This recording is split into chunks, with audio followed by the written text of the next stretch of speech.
Oh, look, y'all, pretty in pink.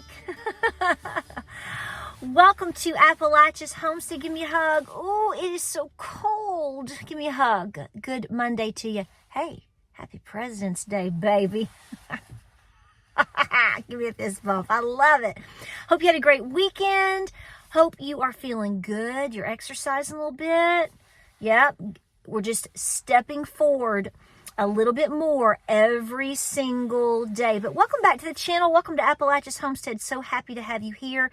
Thank you so much for your kind comments and emails and just everything. You guys are the bomb diggity. And I want you to know I appreciate you and I thank you for that. So listen, I want to talk about something really important today. And this has been on my mind for a couple of days, but I got triggered. I didn't get triggered. I don't allow myself to get triggered anymore. I saw something on the news the other day, and this is not a new discussion, right? This is something that you've probably heard, maybe we've talked about before. I know we have.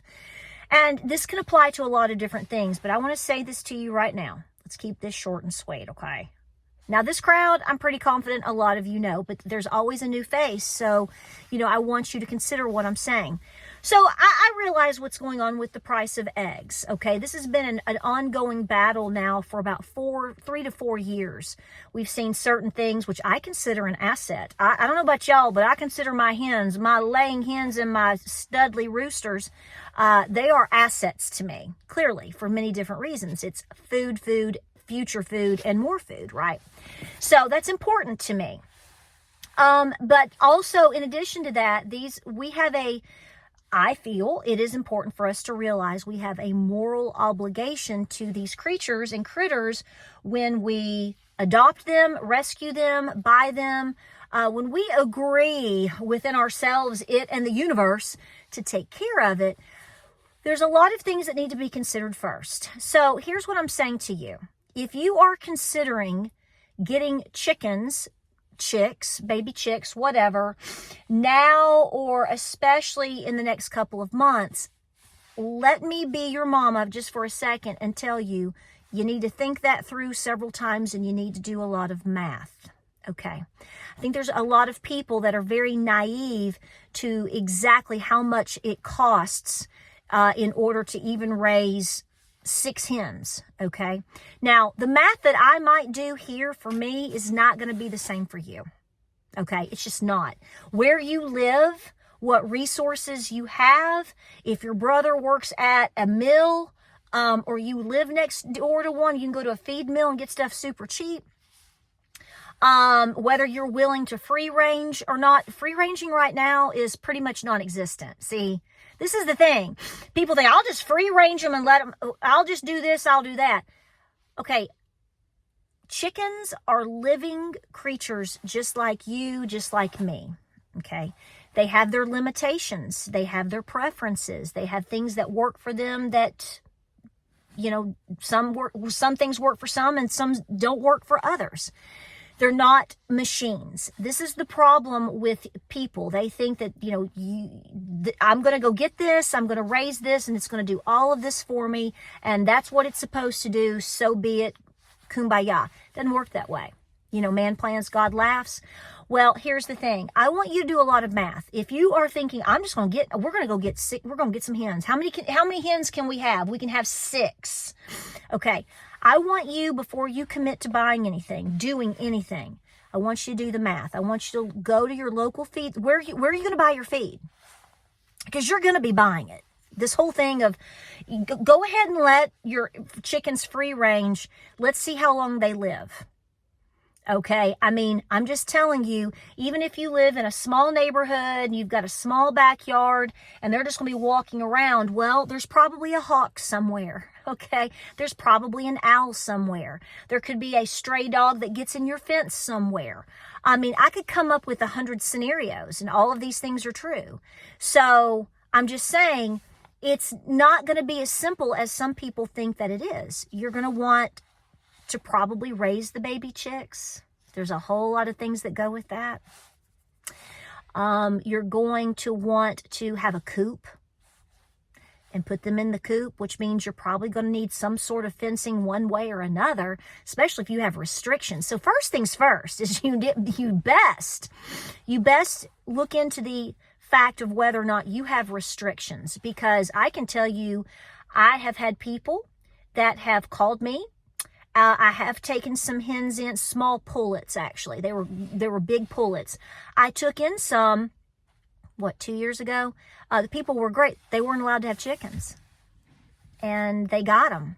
And oopsie, my neighbor here's my chickens now, and we got to find somebody to take them. This is more common than not.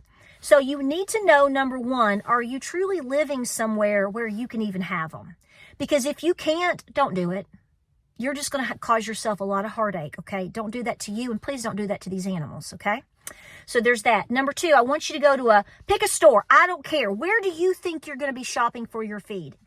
Go there today, tomorrow, start pricing it out, okay? Those prices aren't showing you any relief in sight. And let me tell you right now, they have, more than doubled in the last 3 to 5 years, okay? So this is where I'm going with this. So then what I want you to do is to try to do some very basic math of, okay, if I buy a coop, if I have to buy just, let's say 1 to 2 bags a month, start adding it up. And then I want you to think about, okay, I shop at 2 or 3 different stores. What am I paying for? What's on average here for me to pay for a dozen eggs? Let's say it's $5. That's cheap for some of y'all. That's about what people, 5 to 7 is kind of what's going here. So let's just say $5 for the math. Okay. Easy math. If you alone buy 1 bag of feed per month, and I'm telling you with 4 to 6 hens, you will. That's a guarantee. All the chicken ladies are here going, All my chicken dudes are like, tell it, sister. Okay, well, how many dozen eggs is that for you in a month that you would go to Kroger, Aldi, Food Line, wherever? Okay, so that's 4 dozen eggs. Then I need you to realistically think about, okay, how many eggs do we actually eat? Because some families, some people may eat a dozen eggs in a couple of days. Depends on your diet. If you go through a dozen eggs in 2 weeks, okay, then why are you getting chickens? Do you see what I'm saying here? Start weighing things out. Now, listen to me before people get their dander up. No pun intended, because that's what baby chicks do. Listen to me. If you are already wanting to do this, you've done your homework, you know the commitment, you know the responsibility, you know what you're going to have to do, you were raised with chickens, you don't care, Patara, shut up, then that's your business.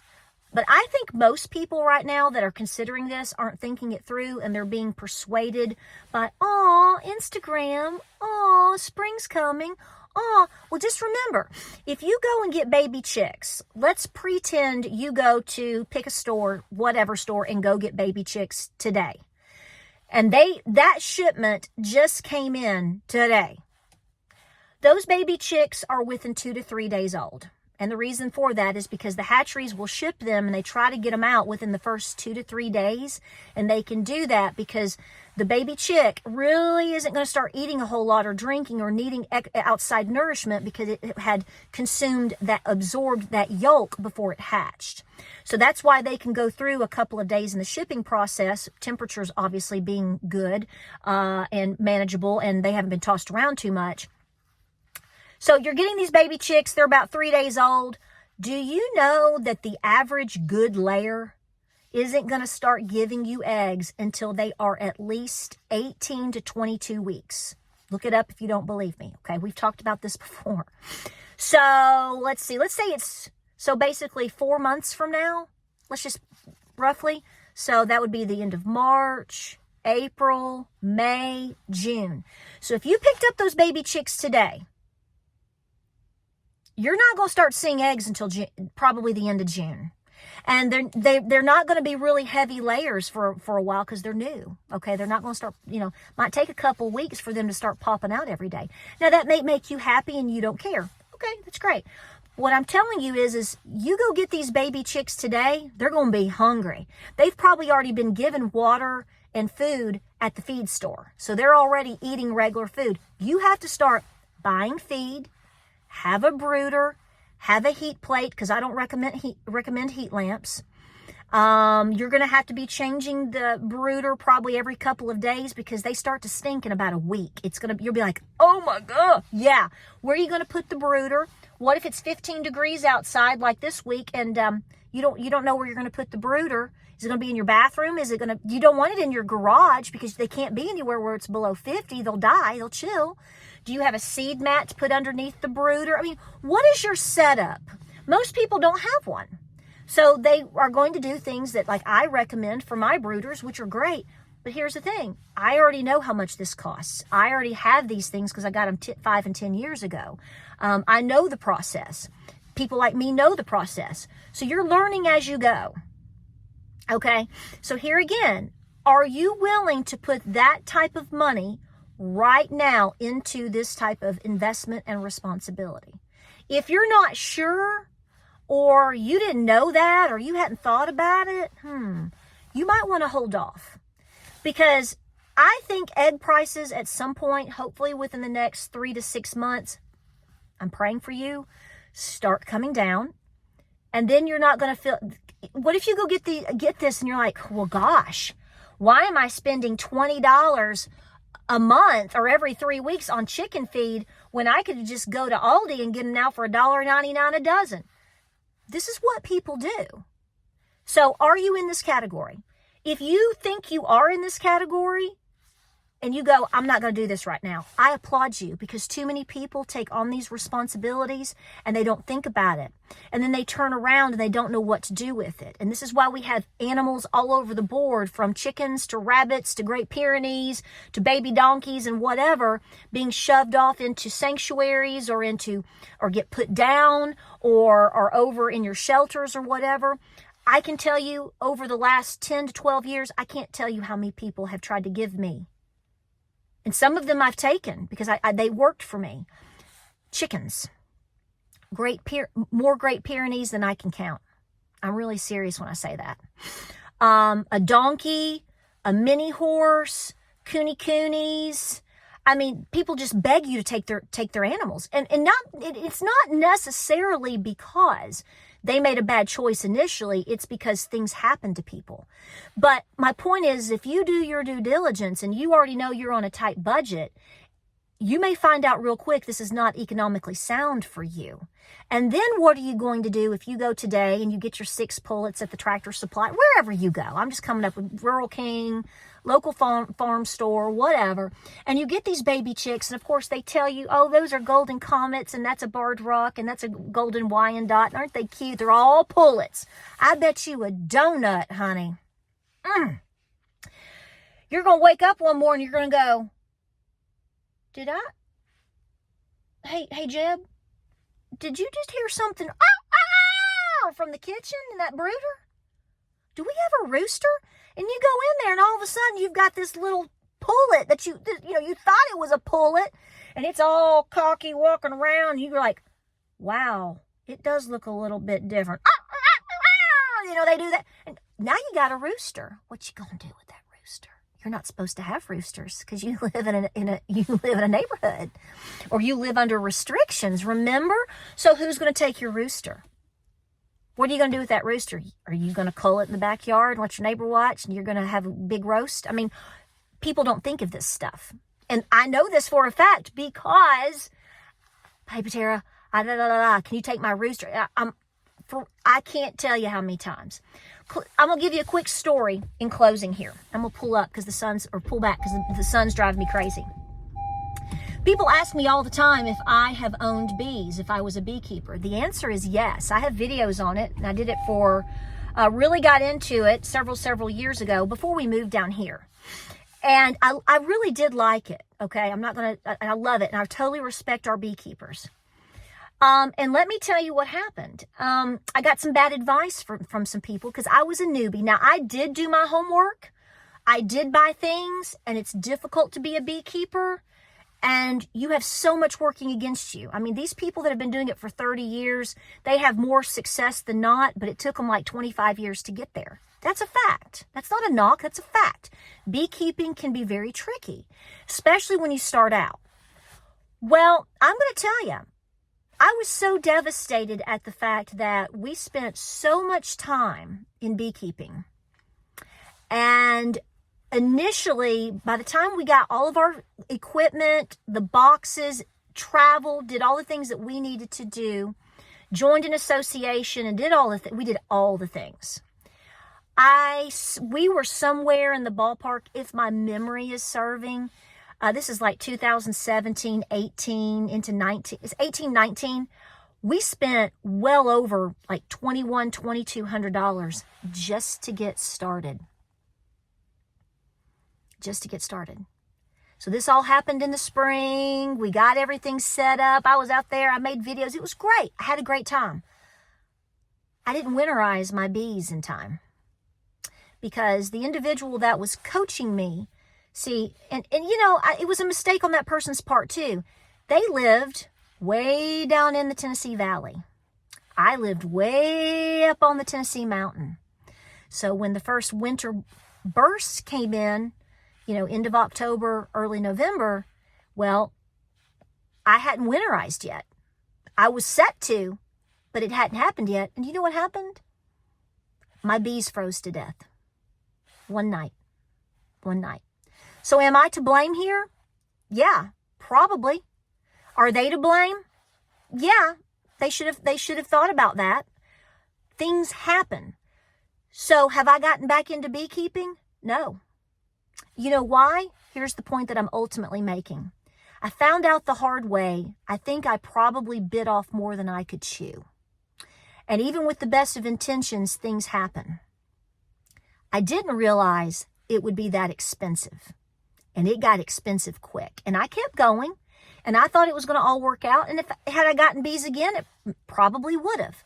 But I made the decision after that devastating loss, okay, and it was a big loss for us, that I said, you know what, this isn't for me right now. And I've said this before on video. I said, this isn't for me right now. And James was like, I agree. I said, I would rather go every month and pay someone I know, because now we know a bunch of people that are beekeepers. And I would rather give them, at the time, $20, $18, $20 for a full quart of their fresh honey. I get the fresh, very, very local, just a few miles from my house honey. And I support them at the same time. They've already been doing this for 20 years. They've already put in the money for this. They have expenses still for this. I want to support their effort. You don't have to do everything, and you need to do the math first. And like I said, sometimes you learn the hard way. That's why I'm telling you this. I'm trying to prevent people right now with the economic woes that people are in. I don't want you to bite off more than you can chew for number one, well, the birds. I want them to go where they need to go. And you know what I'm saying? And number two, I don't want you to commit to something that might be more than you can handle. And also, I don't want you to get into something where in 3 to 6 months, you're like, that was really dumb. And then you're scrambling to find somebody to take your hens. This happens every single day with all types of farm animals, pets too. So think about it, chew the fat, go price things out. Price them out. Do the math. You may be meant to do something else right now, okay? All right? There are great homesteaders out there that may not have, that don't, or may choose during certain time periods to not have certain things. You don't have to do it all. In fact, most people don't. They just know people that do other things and they network with them. So if you want farm fresh eggs, find a farm lady. Go to the local market. Give them the cash. They are raising the birds, buying the feed, buying the supplements, cleaning the coop. When do you do that? That's going to be fun. They're doing all of these things. All you're doing is receiving the ultimate cherished item, which is the eggs. And then you are supporting that person for being a good steward to that animal. That's what I'm saying. I don't raise bees. I plant flowers all over this place. You've seen my zinnias, my sunflowers, my cosmos. I'm doubling them this year because right over that field right there, I've got a bunch of bee boxes. They are lined up. So see, I have a source. I want to help that source. I'm taking care of business my way over here, but yet I'm still able to supplement them over there. And guess what? I didn't have to winterize any bees this year, and I still got fresh local honey. It's a win-win. Consider what I'm saying. If you're set to do this because you've been studying it and you don't care and you want it, or you know what you're doing, great. I love you. You're my people. But for a lot of people, better do some homework. I'm just looking out for you. Like, subscribe, and share. Pray, prep, and be peaceful. Thank you for hanging out with me. I hope you received this message in the manner in which I intend, the way I meant for it to. Because some people will be like, you're just being negative. No, I'm not. I'm telling you, there's a lot that goes with all of this. And, until you do it, sometimes you just don't know. But at the same time, it's like that book, What to Expect When You're Expecting. If somebody had told you, that's going to happen, you probably wouldn't have been as freaked out as you were when it did happen. You see what I'm saying? So now you know what to expect. Godspeed, God bless, pray, prep, and be peaceful. I love you. Stay warm and safe, okay? And I'll see you on the next video.